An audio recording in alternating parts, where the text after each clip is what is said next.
Tonight on the Midnight Drive, there are roads that change after sunset. Have you noticed this? It's not because the pavement is different, and it's not because the trees have moved, but because driving at night asks something different of us. Our headlights only reveal the next stretch of road, and everything beyond them belongs to our imaginations. Along Oregon's Highway 101, just south of Cannon Beach, drivers have been telling the same story for decades. A figure wrapped in bandages, walking alone near the shoulder. Sometimes he watches passing cars, sometimes he seems to disappear into the fog. And every so often, someone insists he tries to get in. As I started reading about the Bandage Man, I realized the story wasn't that unusual. In fact, almost every state seems to have a lonely road where people slow down just a little and tell their passengers, this is where it happened.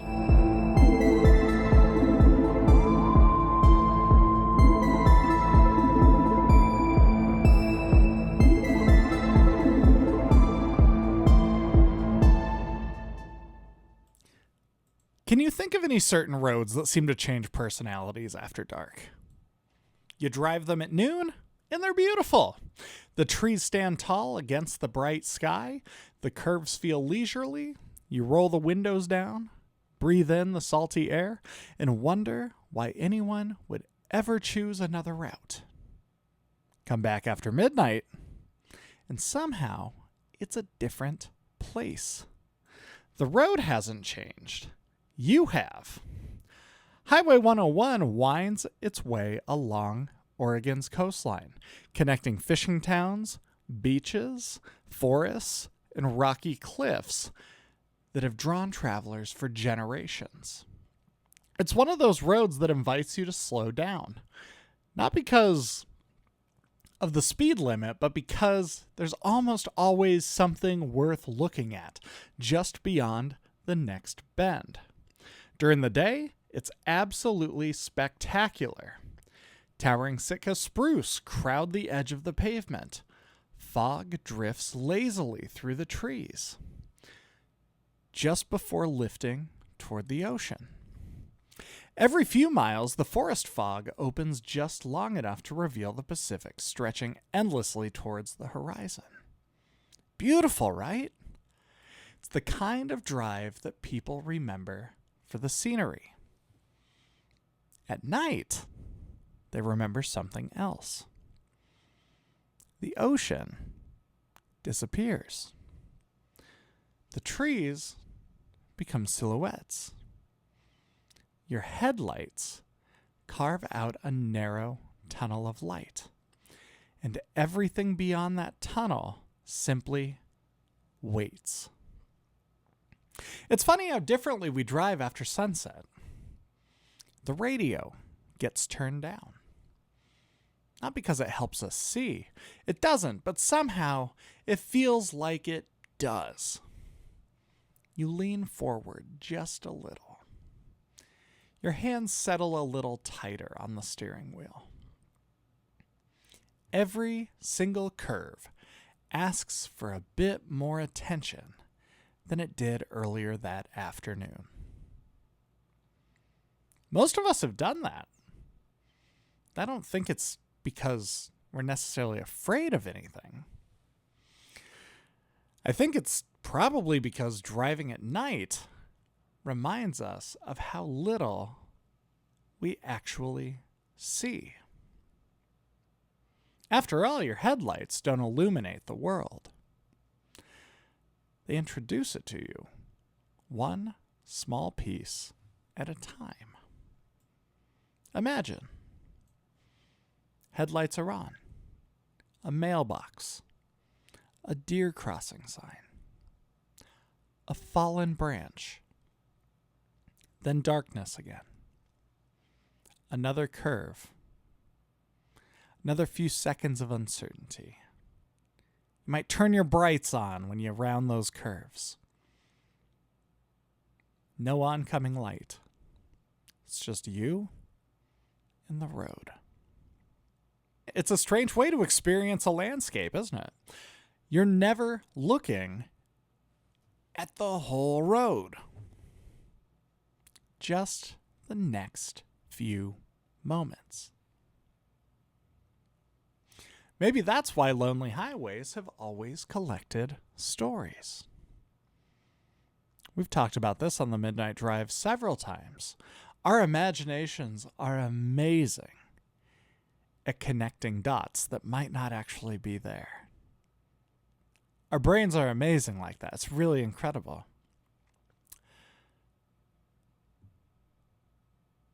Long before Oregon had a Bandage Man, travelers swapped tales about dangerous bends, strange lights, and unexpected figures standing beside the road. Some of these stories were warnings. Some of them were practical. Some of them were almost certainly exaggerated. But they all had one thing in common. Someone thought they were worth repeating. And the Bandage Man is one of those stories. Depending on who's telling it, he was once a worker at a nearby lumber mill who suffered terrible burns in an industrial accident. Other versions describe him as the victim of a horrific car crash along Highway 101. The details shift from one telling to the next, but the image remains remarkably consistent. A man wrapped in bloody bandages, wandering the lonely roadside late at night. Sometimes he's seen walking toward traffic. Sometimes he's standing perfectly still. Sometimes he appears in the rearview mirror after a driver is certain the road behind them was empty only moments before. A few versions of the story claim he'll chase a moving vehicle. Others say he'll simply watch his cars pass before fading back into the darkness. It's interesting how little agreement there is about what Bandage Man actually does. As a matter of fact, the stories disagree on almost everything, except for one thing: where exactly you'll meet him. The road. That detail never seems to change. Maybe that's because the road is doing more work than we realize. Think about the last time you drove somewhere unfamiliar after dark. You probably weren't scared, but you were absolutely paying attention. You noticed things that you would have ignored during the day. A flicker of movement near the tree line. A reflection in the ditch. A shape that turned out to be nothing more than an old fence post. See, night driving has a way of making ordinary things feel briefly unfamiliar. It's not necessarily because those things are threatening, but it's because our brains are working with incomplete information. By the time you've realized that distant figure is only a road sign, your imagination has already spent a second wondering what else it could have been. And that second, that split second, is exactly where stories like The Bandage Man seem to live. Not in certainty, not even in fear. Just in the tiny pause before everything clears up and you have that recognition. After the break, we're going to leave Highway 101 for a little while and discover something I wasn't expecting at all. It turns out Oregon is not the only place with someone waiting beside a lonely road. In fact, stories like Bandage Man seem to appear almost everywhere that people drive after dark. You're listening to The Midnight Drive. Now, I kept expecting the Bandage Man to be unusual. But the more I read, the less unusual he became. And it's not because his story isn't distinctive. It certainly is. A burned figure wandering Highway 101 isn't exactly something that you forget, right? But once I started looking beyond Oregon, I started noticing some familiar patterns. In Illinois, drivers tell stories about Resurrection Mary. She's a young woman said to appear along lonely roads before vanishing without any explanation. Across the American South, there are roads where people warn you never to pick up a hitchhiker after dark. Even in parts of Europe, travelers have been telling remarkably similar stories for generations. The clothes are different, the names are different, the roads are different. The stories change. But the lonely road remains the same. And you want to know what? That made me wonder if the setting mattered more, or at least as much as, the legend. Think about what a road actually is. It's a place in between places, right? You're not home. You're not at your destination. You are in transition. You know, maybe that's why roads have always invited storytelling. Most of us spend time on the road thinking, watching the scenery drift by, remembering conversations, planning tomorrow, replaying yesterday. A long drive has a way of quieting everything except for your own thoughts, especially at night. The world outside the windshield becomes surprisingly small. A pair of headlights, the painted lines, the next curve. Everything else disappears into darkness. Your brain starts doing what human brains have always done. It fills in the blanks. That's not a flaw. It's one of the reasons why our species has survived as long as it has. Our ancestors learned that noticing movement in the bushes, even if it turned out to be nothing, was often safer than ignoring it. It's better to mistake a tree stump for a bear than a bear for a tree stump. And that instinct is still with each and every one of us. It just shows up differently now. A plastic bag caught on a fence. A road sign, half hidden by branches. A mailbox that looks, for just a heartbeat, like someone standing perfectly still beside the shoulder of the road. And then your headlights catch it, and the mystery dissolves.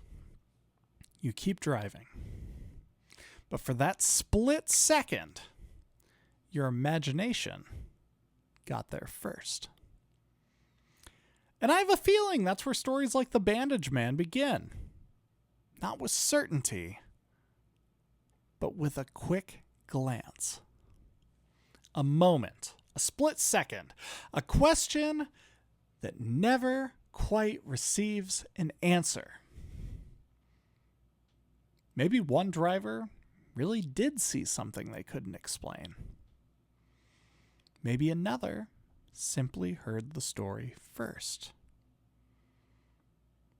After all, when you end up on Highway 101 and you're expecting to possibly see the Bandage Man, our brain is pretty quick to connect dots when it's expecting something. We've talked about that countless times on this show.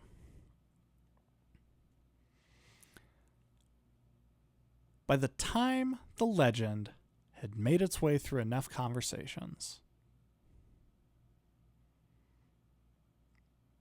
the story will carry on and it will transform, just like we've talked about earlier. Highway 101 had gained another traveler. One that you couldn't photograph, but one that plenty of people could describe. I also noticed something else. People rarely tell road stories at the place where they happened. Have you noticed this? They tell them while they're driving somewhere else.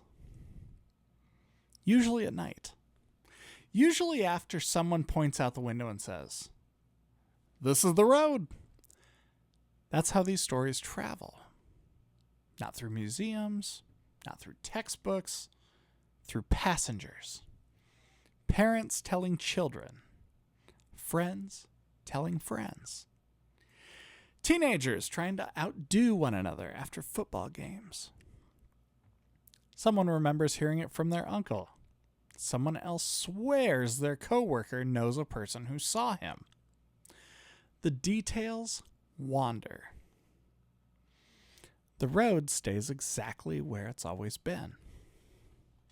It made me smile when I realized something. Every one of us probably became part of that tradition without ever even noticing. Maybe you warned someone about a dangerous curve. Maybe you pointed toward an abandoned building and said, "You know what they say about that place?" Maybe you told the story exactly as you heard it. Or maybe, without meaning to, you added one small detail that made it just a little easier to picture. That's how folklore survives. Not because somebody decides to preserve it, but because someone decides it's worth repeating.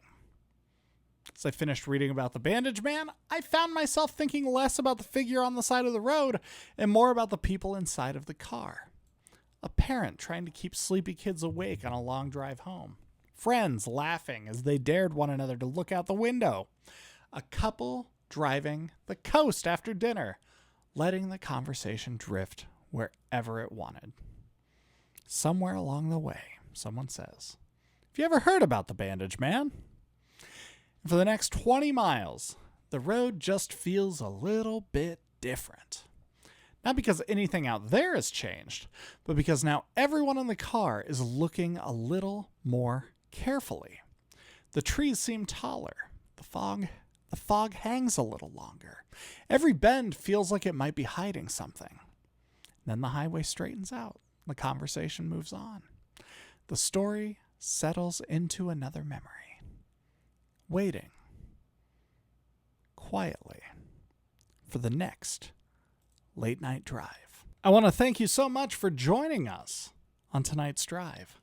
Next time, we'll stay here in Oregon and visit a place where history and heartbreak became intertwined, where the stories people remember don't always match the ones the past left behind.